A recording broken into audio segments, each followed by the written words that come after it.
Hi friends, let's dive into the Hunger Games! When Twilight came out, fans started splitting themselves into two teams, Team Edward and Team Jacob. I was totally Team Jacob, by the way. For those of you who don't know what this whole team business is, it was a way for fans to express which love interest they wanted the main character to end up with. This team aspect continued with the Hunger Games, where fans were choosing between Team Gale and Team Peeta. It's her problem to choose, right? Yeah. Obviously, a lot of people were quite disappointed to see that Katniss ended up with Peeta. You love me. Real or not real? Real. Let's look at both Gale and Peeta individually and their relationships with Katniss. Katniss and Gale had known each other for years and had been best friends for a very long time. Fine, laugh at me. I'm not laughing at you. They didn't need to talk to communicate, and they knew what the other one was going to do just by watching their body language.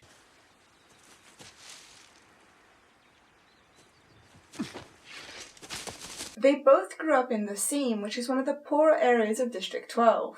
Therefore, they also both grew up in relatively poor households, and unfortunately, they both lost their fathers in the same mining accident.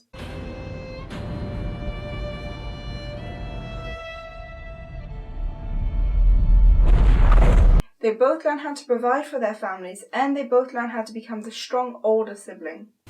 I have Prim, and you have your brothers. We can come too. Prim in the woods.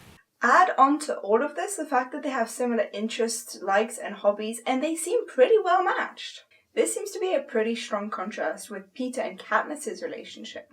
This relationship wasn't based off of mutual interest or even an understanding of what losing your father that young means.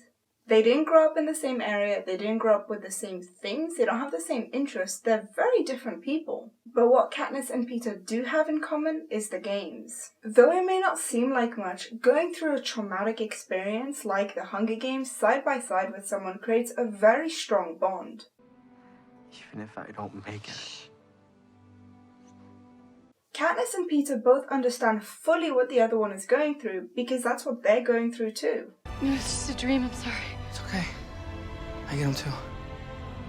The comfort and support that they can bring to each other will be much stronger because they understand what it feels like and they understand what you need. This level of complete and full understanding would be very hard to find in a partner who hasn't lived through a similar traumatic experience. This isn't that unusual in the games. We do see other couples made up of previous victors, Annie and Finnick being one of the bigger ones. Finnick! Annie! The circumstances around Prim's death also do play a role. As Gale says, though he wasn't actually involved in Prim's death and he doesn't know who gave the orders or when, he understands that Katniss will never be able to separate his bombs from her sister dying. Was it ours? I don't know. Are you Team Gale or Team Peeta? Please tell me in the comment section down below. Until next time, happy bubbles! If you want to see any of my other videos, you can click on the box on the left to find out who is to blame for Prim's death, or you can click on the box on the right and learn a few facts about Mulan. Please leave a like if you enjoyed and subscribe so you don't miss any future videos.